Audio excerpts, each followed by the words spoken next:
স্নিগ্ধ বিষ। লিখেছেন সানজিদ আক্তার মুন্নি। পর্ব সংখ্যা ৫৬। কণ্ঠে জান্নাতুল ফেরদৌস মুনি।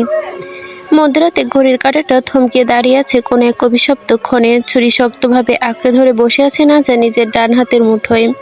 তার হাতের প্রতিটা শিরা টনটন হয়ে আছে, প্রতিটা পেশি প্রস্তুত হচ্ছে এক অদ্ভুত আঘাতের জন্য। স্থির হয়ে সে ভীষণ ঘুমে আচ্ছন্ন তৌসির শিকারে ব্যস্ত। তৌসিরের চওড়া বুকের ছন্দের মতো ধীরে ধীরে ওঠানামা করছে। প্রতিটা নিঃশ্বাসের সাথে বেরিয়ে আসছে এক নিশ্চিত তৃপ্তির শ্বাস। ওর মুখে লেগে আছে এক নিচ্ছিদ্র প্রশান্তির ছাপ। মনে হচ্ছে পৃথিবীর কোনো ভয় বা সংখ্যার ছুরি বুঝি তাকে ছুঁতে পারবে না। ঘুমন্ত তৌসিরের দিকে তাকিয়ে আছে নাজা, ওর চোখের মনি স্থির, পলকবিহীন। ওর ভেতরে এখন আর কোনো রক্ত মাংসের মানবী বেঁচে নেই। ওর ভেতরে মানবিকতার, মায়া, কোমলতা কিংবা অনুশোচনার শেষ বিন্দুটুকু কর্পূরের মতো উবে গিয়েছে বাতাসে।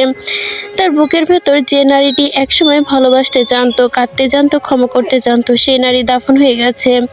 সেখানে এখন শুধু এক বিকারগ্রস্ত নারী, যার মস্তিষ্ক প্রতিশোধ পাগল পিশাচিনীর একস্বচ্ছ রাজত্ব চলছে। এখন ওর বুকের গহীনে ধিক ধিক করে চলতে থাকা আক্রোশের লাফা গলিত আগ্নেয়গিরির মতো উপচে পড়েছে। আর সেই উত্তপ্ত তাকে পুরোপুরি গ্রাস করে রূপান্তরিত করছে এক উন্মাদ নারীতে। নামটি এক বৈপরীত্য, এর ওপর ভেতরে দাও দাও করা আগুন। নামহীন এবং বৈপরীত্যর ভেতরে দাও দাও আগুন, অথচ বাইরে বরফের মতো স্থির ঠান্ডা। হাতের মুঠোয় আরো শক্ত করে ধরে আছে নাজা। ছুরিটার বাট এত জোরে করে চেপে ধরেছে যে চাপের জোরে আঙ্গুলের ছিদ্রটা রক্তশূন্য হয়ে গিয়েছে, সাদা টেকা ধারণ করেছে। ওর চোল শক্ত হয়ে আসে, তাতে দাঁত চেপে ধরে সে এমনভাবে যে দাঁতগুলো গুঁড়ো হয়ে গেলেও তার কোনো পরোয়া নেই। বুকের ভেতর জমে থাকা সমস্ত ঘৃণা সে এক বিন্দুতে এনে জড়ো করেছে হাতে থাকা ছুরির ধারালো ফলায়। তারপর বাতাস চিরে সজোরে ছুরিটা নামিয়ে আনে তৌসিরের চড়া বুকে ঠিক মাঝ বরাবর। তারপর চপ করে বসে দেয় ছুরিটা তৌসিরের বুকে। এত অন্ধকার ঘরটা ক্ষীণ বিভৎস একটা শব্দ প্রতিধ্বনিত হয়।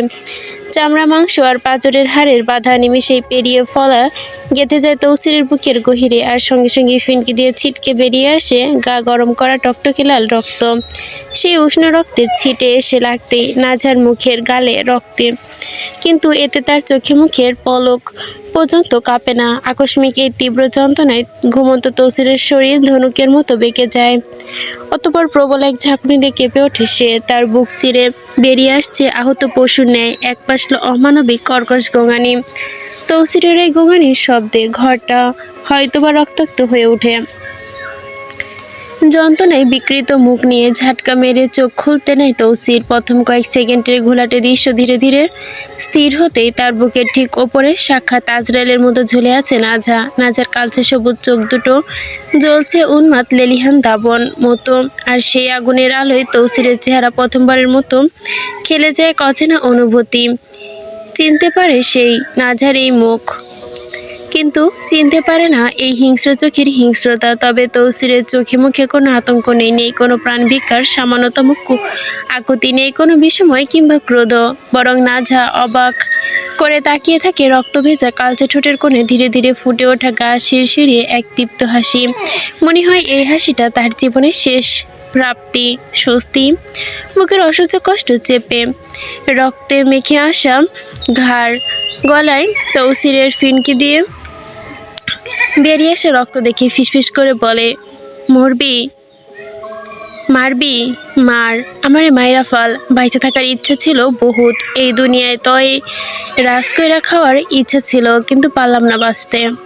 তৌসিরে বলা প্রতিটা শব্দ গলার কাছে আটকে আসে, রক্তের সাথে মিশে বেরিয়ে আসে। নাজার ভেতরে এতক্ষণ যতটুকু মনুষ্যত্ব স্থির ছিল, আভাস টিকে ছিল, সেটুকু পলকে ছাই হয়ে যায়। তার চোখে দৃষ্টি হয়ে ওঠে আহত পশুর চেয়েও হিংস্র, আরও অপ্রকৃত স্থিত, আরও পৈশাচিক। তৌসিরের রক্তরাঙা চোখের দিকে তাকিয়ে সরাসরি হিসিসে সাপের মতো তীক্ষ্ণ কণ্ঠে নাজা ফুঁসে ওঠে, আপনাকে মরতেই হতো, আমার হাতে আপনার মৃত্যু, এটাই নিয়তি। কতটুকু শেষ হওয়ার আগে এক হ্যাঁচকা টানে তৌসিরের বুক থেকে ছুরিটা টেনে তোলে নাজা। মাংস ছিঁড়ে বেরিয়ে আসার সময় ছুরির ফলায় লেগে থাকা রক্ত আর মাংসের টুকরো ছিটকে পড়ে চারদিকে। বাতাসের অভাবে তৌসিরের বুকটা আরেকবার খিল বেঁধে আসে, কেঁপে ওঠে সে।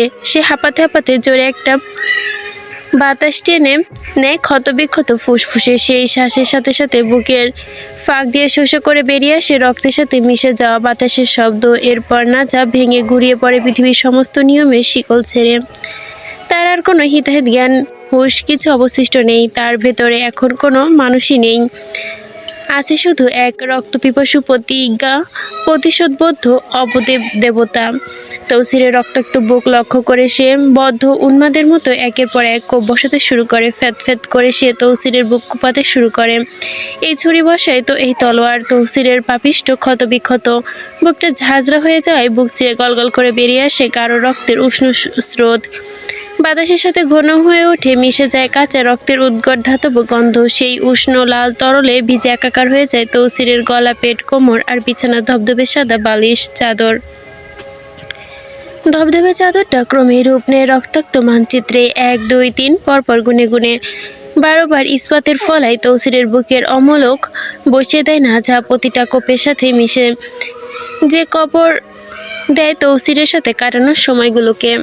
কিন্তু এত পৈশাচিক, এত প্রাণঘাতী আঘাত পর পরও তৌসির বেহায়া প্রাণী ওই ক্ষতবিক্ষত শরীর ছেড়ে যায় না। সে প্রাণটা পরপর 12 বার ছুরির আঘাতে বিদ্ধ হওয়ার পর তৌসিরের বেহায়া জানটা আঁকড়ে থাকে তার পাপিষ্ট দেহতেই। মৃত্যু একেবারে অন্ধকার অতল খাদের কিনারায় ঝুলেও তৌসির হঠাৎ শব্দ করে ওঠে। সে হাসে, রক্তভেজা গলা দিয়ে হু হু করে হেসে ওঠে সে। রক্তমাখা বিভৎস মুখ তৌসিরের অবর্ণনীয় মৃত্যু যন্ত্রণার পৈশাচিক হাসি দিয়ে নিজের সবচেয়ে প্রিয় মানুষটাকে নাজের কালচে সবুজ নয়নটায় জোড়াই শেষবারের মতো তাকিয়ে বলে, 12টা কোপ খাওয়ার পরেও এই নাদান জান শরীর ছাড়তে চায় না। দেখলি তো নাজা, বাচ্চা থাকার কত আক্ষেপ আমার। কথাগুলো শেষ হতে না হতেই তৌসিরের শরীরের ভেতরে পুরো কাঠামো থেকেই ভেঙে চুরে একাকার হয়ে যায়। মুখ দিয়ে কুলকুলি করে রক্ত বেরিয়ে আসতে শুরু করে। প্রতিটা কাশির ঝাঁকুনির সাথে সাথে নাক মুখ দিয়ে কালচে রক্তের জমাট ধারা গলগল করে গড়িয়ে পড়ে বিছানায়। চিবুক বেয়ে নামে গলায়, ভিজিয়ে দেয় বুকের লোমশ ও চামড়াকে আরও গাঢ় লাল ভাবে। প্রতিটা কাশির সাথে তার শরীরটা খিঁচুনি দেয়, আর মনে হয় কেউ হাত দিয়ে তাকে ভেতর থেকে টেনে হিঁচড়ে নিয়ে যাচ্ছে। তবে নাজার রক্তমাখা হাত এখনো থামে না। প্রতিশোধ পিহায় আবদ্ধ হচ্ছে সে। পুরোপুরি মাতাল এখন বিভোর। এবার 13 নম্বর কোপটা সে আর তৌসিরের মাংসপিণ্ডে পরিণত হওয়া বুকটাই বসায় না। নাজার রক্তাক্ত ইস্পাতের ফলাটা সোজা করে দেয় তৌসিরের টান টান হয়ে থাকা গলার প্রধান শিরায়। আর সাথে সাথে তৌসিরের গলা থেকে ফিনকি দিয়ে শেষবারের মতো ফোয়ারার মতোই রক্ত ছিটে ওঠে, ঘরের ছাদ পর্যন্ত পৌঁছে যায় সেই লাল প্রস্রবণ। ব্যাস, সব শেষ। কয়েক সেকেন্ডের জন্য তৌসিরের শরীর তীব্র খিঁচুনি দিয়ে কেঁপে ওঠে। আঙুলগুলো বাতাসে কিছু একটা আঁকড়ে ধরতেই চায়। শূন্য চোখ দুটো ধীরে ধীরে উল্টে যায় কোঠর থেকে। অতঃপর সব স্থির হয়ে পড়ে, একদম স্থির। ঘরের মৌনতা ফিরে আসে, কিন্তু এই মৌনতা আগের মৌনতা নয়। এই মৌনতার ভেতরে এখন বাস করছে শুধুই মৃত্যু। মেয়র তৌসির শিকদারের দম্ভে ভরা প্রাণ পাখি চিরতরে আজ শান্ত হয়ে যায়। তার অঢেল ক্ষমতা, তার আকাশছোঁয়া দম্ভ আর পাপিষ্ট জীবনের সমাপ্তির হিসাব নিকাশ বিভৎস রক্তপিপাসু অন্তিম পরিণতিতে এসে শেষ হয় এই বদ্ধ ঘরে 4 দলের মাঝে। সেই দলগুলো এতদিন তার ক্ষমতায় সাক্ষী ছিল, আজ সেই দলগুলো হয়ে উঠেছে নির্মম পতনের শব্দহীন দর্শক। হয়তো মৃত্যু তার কাম্যই ছিল, হয়তো ভেতরে সে নিজেকে এখনো এক আবাসন খুঁজছিল, কিন্তু এতটা ভয়াবহতাকে এই পৃথিবী ছাড়তে হবে সেটা সে নিজে হয়তো কখনো কল্পনা করতে পারেনি। রাতের এই জমাট বাঁধা অন্ধকার পেরিয়ে কাল সকালে প্রথম সূর্যের আলো ফুটতেই খবরের কাগজে প্রথম পাতায় মোটা এবং কালো অক্ষরে ছাপা হবে এক সত্য। সিলেটের মেয়র তৌসির শিকদার মধ্যরাতে নিজের স্ত্রীর হাতে নির্মমভাবে খুন হয়েছেন। ঘরের ভেতর নিশ্চুপতা নেমে আসে। এই নীরবতার কানে বাজে বুকে ধরায় শাসন আর দম্ভকে নির্মমভাবে খুনের সেই। কিন্তু তার চোখের পাতা নড়ে না, কপালও নড়ে না, পলকও পড়ে না। পরক্ষণে সে দৃষ্টি ফিরিয়ে নেয় নিজের দুহাতের দিকে। এই হাত দুটো দিয়ে সে তৌসিরকে আষ্টে পিষ্টে জড়িয়ে ধরে বুকে মাথা রেখে নিশ্চিন্তে ঘুমাতো। তার এই আঙুলগুলো তৌসিরের ঘন কালো চুলে বিলি কেটে দিত। আদর মেখেছে কত রাত, আজ সেই হাত দুটি তৌসিরের রক্ত ভেজা টকটকে লাল হয়ে গেছে। ওই থরথর করে কাঁপতে থাকা হাতের আঙুলগুলো, নখের ফাঁকে জমে থাকা শুকিয়ে আসা রক্তের কালচে রেখা। হাতের তালুর কুৎসিত ভাগ্যরেখা, জীবনরেখা কিংবা প্রেমরেখা সব মুছে যায় গাঢ় লাল প্রলেপের নিচে। নাজা ঠিক বুঝে উঠতে পারছে না ঠিক কী ঘটে গেল এইমাত্র। ওর জন্য বোধহয় সময় থমকে দাঁড়িয়েছে কোনো এক বেনামি বিন্দুতে। বাইরে ঝড় উঠেছে, আর ঝড়ের গর্জন আর জানালার কাছ আছড়ে পড়া বৃষ্টির ফোঁটা জানান দিচ্ছে যে পৃথিবী এখনো সচল, সময় এখনো বহমান। শুধু এই ঘরটা নিঝুম, ঘরের ভেতরের মানুষ দুটো স্থির। একজন চিরতরে, আরেকজনকে জানে কতক্ষণের জন্য। কিছুক্ষণ একদৃষ্টে চেয়ে থাকে নাজা তৌসিরের রক্তাক্ত লাশের দিকে। তৌসিরের নিথর দেহটার মুখ স্থির, চোখ দুটো আধ খোলা। সে সময় হয়তো কিছু একটা বলতে চেয়েছিল কিন্তু পারেনি। ঠোঁটের কোণে জমে আছে শুকিয়ে আসা রক্তের ক্ষীণ রেখা। গলার গভীর ক্ষত থেকে এখনো আলতো ধারায় রক্ত চুইয়ে পড়ছে। হয়তো তৌসিরের শরীর এখনো বিশ্বাস করতে পারছে না যে সে আর নেই। বিছানা ভেসে যাচ্ছে তৌসিরের শরীর থেকে গড়ানো টকটকে লাল রক্তে। সাদা চাদরের প্রতিটা ভাঁজ পেয়ে চুয়ে চুয়ে মেঝেতে গড়িয়ে পড়ছে সেই লাল স্রোতের ধীর। অথচ অনিবার্যভাবে সেই সাদা চাদরে কাল রাতেও তারা পাশাপাশি শুয়েছিল, যে চাদরে মিশেছিল দুজনের শরীরের গন্ধ আর ঘামের স্পর্শ আর নিঃশ্বাসের উষ্ণতা। সেই চাদর আজ পরিণত হয়েছে এক রক্তাক্ত কফনে। বিছানার চাদর ছুঁয়ে মেঝেতে রক্তের ফোঁটা জমছে টপ টপ টপ করে। তৌসিরের গলা কাটা দেহ দিকে তাকে অসহায় হরিণীর মতো আর্তনাদ করে ওঠে নাজা। আমাদের সুন্দর সংসারের এই সর্বনাশ কেন হলো তৌসির? আমাদের সংসারের পরিণতি এমন করুণ হওয়ার কোনো কথা ছিল না। আপনার শেষটা এত হৃদয় বিতরক কেন হলো? আর সেটাও কেন হলো আমার ওই হাতে? ওর কথাগুলো বাতাসে মিশে যায়, কিন্তু উত্তর দেওয়ার মতো কেউ ছিল না। তৌসির শুনতে পায় না, শোনার মতো অবস্থা যে তার নেই। সে এখন এমন এক জগতে চলে গেছে যেখান থেকে আর কোনো শব্দ ফিরে আসে না, কোনো প্রতিশ্রুতি পৌঁছায় না, কোনো ক্ষমা ফিরতে পারে না। কথাগুলো বলেই হাতের রক্তমাখা ছুরি শক্ত করে ধরে উঠে দাঁড়ায় নাজা। ছুরির তলটা তার মুঠোয় চেপে ধরে বসে সে। বাইরে এখন শুরু হয়েছে প্রলয়ঙ্কারী তুফান। সারাটা দিন ধরেই ঝড় বয়ে যাচ্ছে আকাশ জুড়ে। মেঘের বুক কাঁপনের গর্জন আর বাতাসের তীব্র শীষ জানান দিচ্ছে প্রকৃতির এক ভয়ঙ্করী ধ্বংসলীলার। বোধহয় প্রকৃতি নিজেই জানতো আজ কী ঘটতে চলেছে। কাঁপছিল এক অশুভ সংখ্যায়। প্রকৃতি নিচে এঁকে দিয়েছে অসময়ে বুকে নাজার ভেতরে জীবনের প্রতিচ্ছবি। আকাশের বুক যে কালো মেঘ জমে, সেই মেঘ হয়তো নাজার বুকের ভার। আকাশ থেকে যে অশ্রু ঝরছে তা নাজার কান্না আর চেপে রাখা তীব্র যন্ত্রণা। বজ্র যখন গর্জে ওঠে তখনও হয়তো তা আসলে নাজার ভেতরের আর্তনাদ। আসলে আজ এই দিনে এই তুমুল তুফানের দিকে নাজাকে হারালে নিজের সব ভালোবাসা, বিশ্বের স্বপ্ন, ভবিষ্যৎ, এমনকি নিজেকেও নিঃস্ব হয়ে গেল সে। একেবারে ধ্বংস হয়ে গেছে সে। এ নাজা একদিন স্বপ্ন দেখতে একটা সুন্দর সংসারের, একটা ছোট্ট সন্তানের, একটা শান্ত সকালের। সেই নাজা আজ পরিণত হয়ে গেছে নির্মম খুনিতে। নাজার পরনে সাদা পোশাকটা রক্তে ভিজে একাকার হয়ে গেছে। লাল রং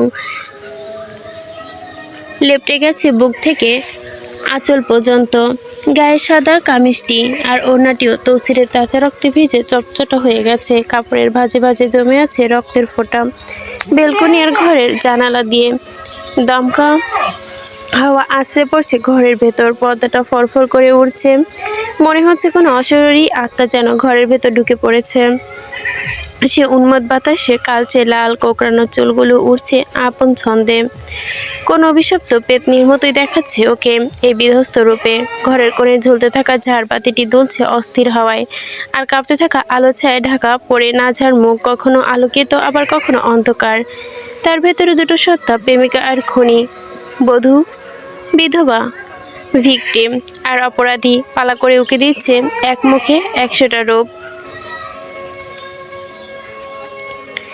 প্রাণহীন এক পুতুলের মতো শূন্য দৃষ্টিতে সামনের দিকে তাকিয়ে পা বাড়ায় নাজা। তার চোখের কোণে লক্ষ্য নেই, মনে কোনো ভাবনা নেই, শুধু এক অজানা টান তাকে টেনে নিয়ে যায় সামনের দিকে। তৌসিরের রক্ত ততক্ষণে মেঝেতে ছড়িয়ে পড়ে গাঢ় হয়ে গেছে। মেঝেতে সেই রক্ত জমাট বাঁধতে শুরু করেছে। কোথাও কোথাও কালচে হয়ে আসছে, কোথাও এখনও টকটকে লাল। তৌসিরের রক্তের ওপর পা মারিয়ে নাজা বেরিয়ে আসে ঘরের বাইরে। তার খালি পায়ের নিচে লেগে রয় রক্তের উষ্ণতা তৌসিরের শরীর থেকে বেরিয়ে আসা শেষ কিন্তু সেই টের পায় না তার পা দুটো রক্তে লাল হয়ে গেছে গোড়ালি পর্যন্ত।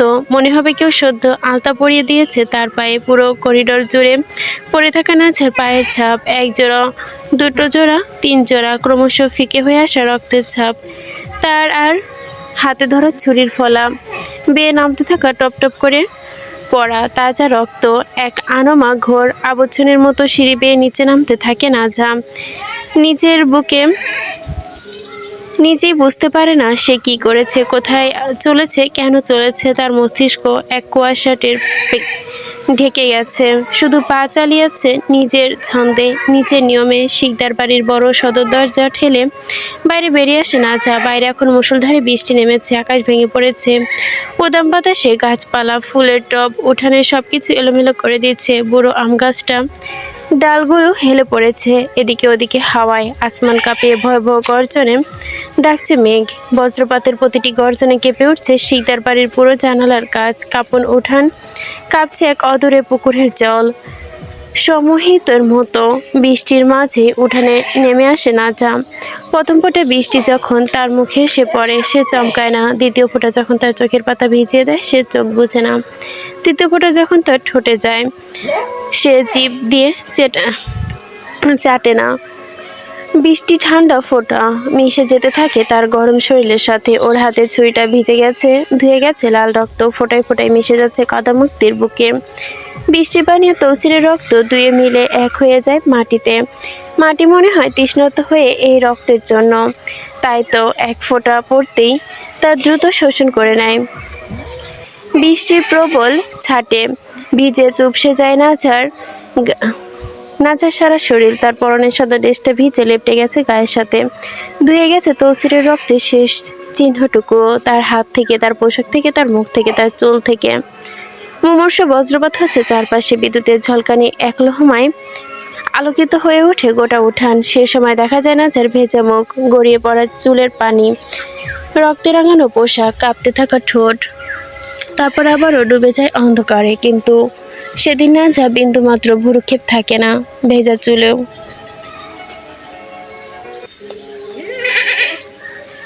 চোখের পাতায় বৃষ্টির ফোঁটা জমে, তবুও সে মোছে না। হঠাৎই এক পলকে শূন্যতা গ্রাস করে নাজাকে। পেটের ভেতর মোচড় দিয়ে ওঠে অসহনীয় এক যন্ত্রণা। কেউ মনে হচ্ছে ভেতর থেকে কুঁচকে ধরে তাকে ছেড়ে দিয়েছে। কেউ মনে হচ্ছে ভেতর থেকে কুঁচকে ধরেছে, ছিঁড়ে ফেলছে তার নাড়ি ভুঁড়ি। হয়তোবা যন্ত্রণাটা শারীরিক, হয়তোবা মানসিক, হয়তোবা দুটোই। বৃষ্টির পানিতে শরীরের ক্ষতগুলো ভিজে তীব্র জ্বালা করছে। দিনে বিবিচান যে আঘাত করেছে পিঠে, বুকে, বাহুতে, সে ক্ষতগুলো এখন পানি স্পর্শে নতুন করে জ্বলে উঠেছে। দুহাত আকাশের দিকে তোলা, গলা ফাটিয়ে চিৎকার করে ওঠে নাজা। ও আমার কি হলো? আমি কি করে ফেললাম? এ কোন পাপের শাস্তি আমি পেলাম? এ কোন অভিশপ্ত আমার কপালে লেখা ছিল? তার এই আর্তনাতে মিশে যায় বজ্রের গর্জনে, বৃষ্টির শব্দে, বাতাসের হাহাকারে। কেউ শোনে না, কেউ সাড়া দেয় না। পাগলের মতো কিছুক্ষণ কাঁদতে কাঁদতে আবারও স্তব্ধ হয়ে যায় নাজা। ওর কান্নার শব্দ থেমে যায় হঠাৎই। ভেতরের সব অশ্রু শুকিয়ে যায় এক পলকে। চোখের জলে তাণ্ডব নিঃশব্দে নিঃশেষ হয়ে যায় চিরতরে। চোখ দুটো আবারও শূন্য, সেই একই শূন্যতা যে একটু আগে ঘরে ছিল, সে একই মৃত শূন্যতা। এবার তার শূন্য দৃষ্টি গিয়ে পড়ে বাড়ির বড় পুকুরটার দিকে। এক বেনামি জাদু মন্ত্রে বশীভূত হয়ে পুকুরের দিকে এগিয়ে যায় সে। পুকুরের কাছে এসে পুকুরের শ্যাওলা ধরা পিচ্ছিল সিঁড়ি বেয়ে নামতে শুরু করে। তলপেটের ব্যথা করছে তার। এ ব্যথা তো আকাশে করে না। ধীরে ধীরে নেমে আসে নাজা পুকুরের পানিতে। প্রধান ধাপে ওর পায়ের গোড়ালি ডোবে পানি ঠান্ডাতে। দ্বিতীয় ধাপে হাঁটু। ওর ভিজে যাওয়া পোশাকটা ফুলে ওঠে জলের ওপরে। কোনো জলপদ্মের মতোই দেখায় তাকে, কিন্তু পদ্মের শুল্কতা নেই, থাকে শুধু রক্তের কালচে দাগ। তৃতীয় ধাপে কোমর ডোবে, চতুর্থ ধাপে বুক ডোবে। এক পর্যায়ে নাজার গলা সমান পানিতে নেমে পড়ে। যে ছুরি এতক্ষণ মুঠো চেপে ধরেছিল তা তার শরীরের অংশ হয়ে গিয়েছিল। সেই ছুরিটা এবার ছেড়ে দেয় নাজা। ছুরিটা টুপ করে ডুবে যায় পানির তলায়, চিরতরে হারিয়ে যায় কালো জলের গভীরে। ধীরে ধীরে নাজার শরীরটা মিশে যেতে থাকে পুকুরের জলের অতল গহ্বরে। তার লালচে কোঁকড়ানো চুলগুলো ভাসতে থাকে পানির ওপর। তারপর সেগুলো ডুবে যায় ধীরে ধীরে অনিবার্যভাবে। যখন নাজা টের পায় সে তলিয়ে যাচ্ছে, তখন আর ওঠার কোনো উপায় থাকে না। শরীর শক্তিহীন, মন বশহীন, আত্মা ভারগ্রস্ত হয়ে উঠবে কি করে। হাত পা নাড়ানোর শক্তি নেই, চিৎকার করার ক্ষমতা নেই। নাজার হুঁশ যখন ফেরে ততক্ষণে বড্ড দেরি হয়ে যায়, বহু দেরি। জীবন আর মৃত্যুর সীমারেখা সে পেরিয়ে আসে কখন, কিভাবে, তা সে বুঝতে পারে না। পুকুরের অন্ধকার গভীরে তলিয়ে যেতে থাকে নাজা। চারপাশে শুধু পানি আর পানি। ওপরে বৃষ্টির শব্দ ক্রমশ ক্ষীণ হয়ে আসে তার কানে। কেউ মনে হচ্ছে ভলিউম কমিয়ে দিচ্ছে ধীরে ধীরে। পৃথিবীর কোলাহল মুছে যাচ্ছে নাঝার জন্য। নাঝার কানে বজ্রের গর্জন এখন শুধুই দূরের গুঞ্জন, বাতাসের শস্য আওয়াজ স্পষ্ট ফিনফিনিয়ে বাতাসের মতোই। পানি নিচে পৃথিবীর এক ভিন্ন জগৎ। এখন কোনো শব্দ নেই, কোনো রং নেই, কোনো সময় নেই, শুধু এক অসীম অন্তহীন নিঃশব্দ বিরাজ করছে। নাজার চোখের সামনে নেমে আসে ঘুটঘুটে অন্ধকার। সে অন্ধকারের মাঝে এক ভয়াল চলচ্চিত্রের পর্দা ওর চোখের সামনে ভেসে ওঠে। সে দেখতে পায় মাস্টার চাচুর খণ্ডিত দেহ, তারপর তার চোখে ভেসে ওঠে তৌসিরের গলাকাটা লাশ, যার রক্ত এখনো শুকায়নি। নাজার মস্তিষ্ক অবশ হতে শুরু করে। মৃত্যুর ঠিক 7 সেকেন্ড আগে যখন মস্তিষ্ক অক্সিজেন শেষ ফোঁটাটুকু নিঃশেষ হয়ে আসে, তখন ওর হৃদয়ের শেষ স্পন্দনটুকু গুয়ের নিয়তি। তখন তার চোখের সামনে ফুটে ওঠে তৌসিরের মুখখানি। তৌসিরকে আবছা দেখে নাজার ঠোঁটের কোণে ফুটে ওঠে এক টুকরো তৃপ্তির মুচকি হাসি, এক বিষাদময় রহস্যই করুণ হাসি হাসি, যে হাসি মিশে আছে ভালোবাসা, ঘৃণা, অনুতাপ, মুক্তি, বেদনা, শান্তি, প্রতিশোধ আর আত্মসমর্পণ, সবকিছু।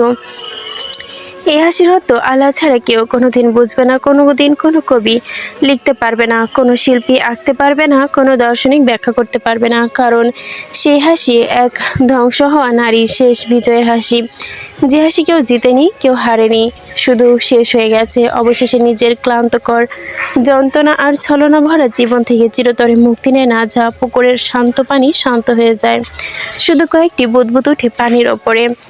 এদিকে শিকদার বাড়ির অন্ধকার ঘরে পড়ে আছে তৌসিরের রক্তাক্ত নিথর দেহ, যার চোখে মুখে দুটো এখনো আধখোলা, যার মৃতদেহ এখনো বিশ্বাস করতে পারছে না যে নাজা তার জীবন কেড়ে নিয়েছে। অন্যদিকে পুকুরের অথৈ জলে চিরতরে হারিয়ে যায় নাজার লাশ, যার মুখে লেগে আছে সেই শেষ মুচকি হাসি। তার চুল ছড়িয়ে যায় জলের তলদেশে, তার সাদা ড্রেসটা ফুলে উঠেছে এক পদ্ম জলের মতোই। বাইরে এখন অঝরে বৃষ্টি ঝরছে, আকাশ কাঁদছে অবিরাম, বাতাস হাহাকার করছে, গাছের পাতায় পাতায় বজ্রের গর্জন। প্রকৃতির সাক্ষী হয়ে রয়েছে এক করুণ অধমের। নাজা তৌসিরের এই নিন্দার সংসারে তারা কেউ জিতলো, কেউ হারলো, শুধু রয়ে গেল তাদের লাশ আর এক ফোঁটা রক্ত।